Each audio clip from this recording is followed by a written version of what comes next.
Mascots. Known to represent local and professional sports teams. As a hype man to a rapper's entourage, always involved in cheering the crowd on.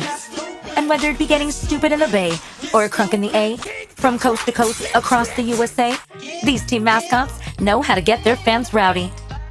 Although recognized for scaring the shit out of us at one point in our life, we continue to use them for entertainment, advertising, and holidays. Being the #1 leading cause of mascot phobia, there is still something about our favorite characters coming to life that truly bring out the child in all of us. Angie, why the hell are you talking about mascots? Today on Unorthodox America, we're going to be talking about a new type of mascot. A mascot that doesn't need a team to represent. They represent themselves. Today we're talking about furries.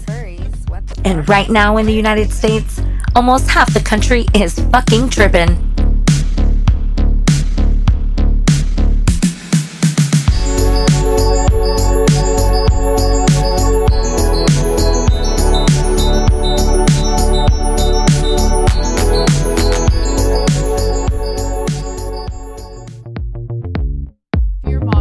About furries during school board meetings. If you don't believe me.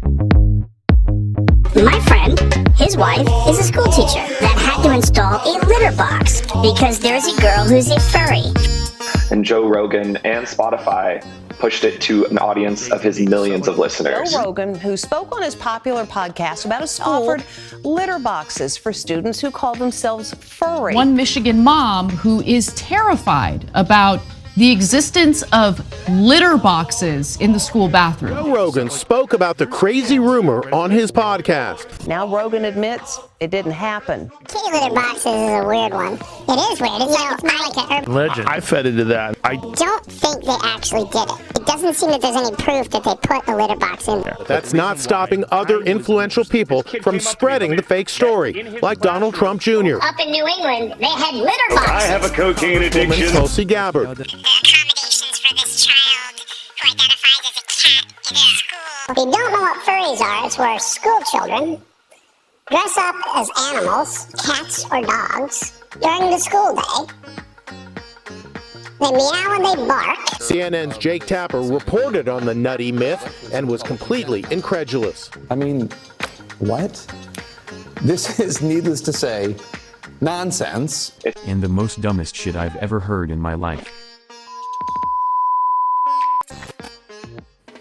Hello. So let's go ahead and get this out in the clear. I seen my first furry, I say about 25 years ago. It was on a little black box. I was enjoying it way more than my boomer dad was. Guilty. Not like the little froghorn, leghorn, Looney Tune furries that I seen. These are pretty fucking cool. Their costumes are dope. These furries are hot. They are very sexy.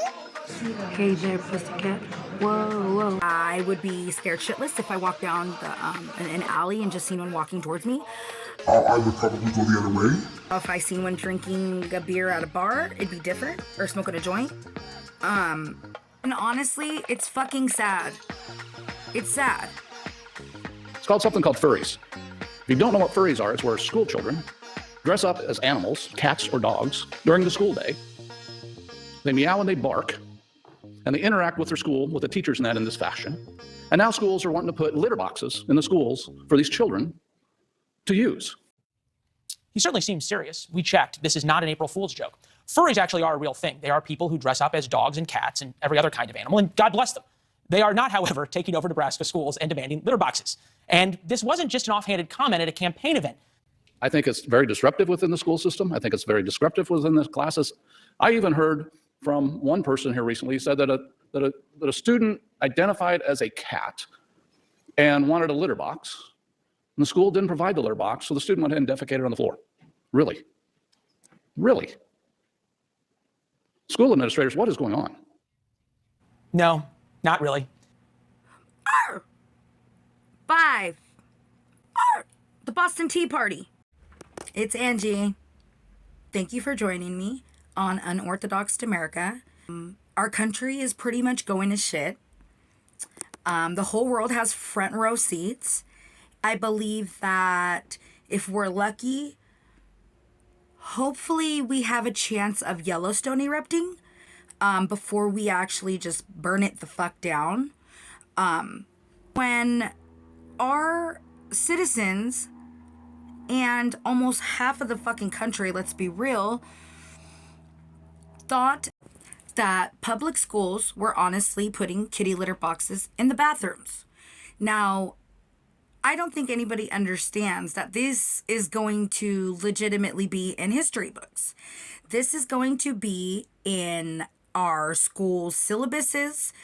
Our kids are going to actually probably have to take a fucking test, or our grandkids possibly, are going to have to take a test on what year did the Furry Worry hit America.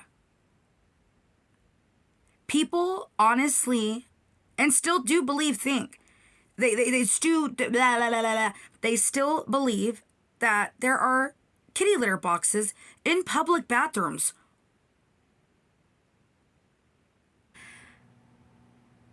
Furries have always been around. No, kids are not wearing these fucking costumes to school. It's always been like an adultish thing, you know, like a little freaky deaky thing. So I think the world is just a little bit more accepting. But, you know, as well as adults, kids nowadays express themselves a lot more. There's always hope, right? There's always hope. But what the fuck, man? You notice that it's always he said, she said bullshit? You people, and I'm saying you people of all fucking colors and races that are fucking American, you guys really thought that there were kitty litter boxes in the bathroom? Did you guys want there to be? Or you guys are hoping that something bad happens, that we do something really bad so you guys can be right?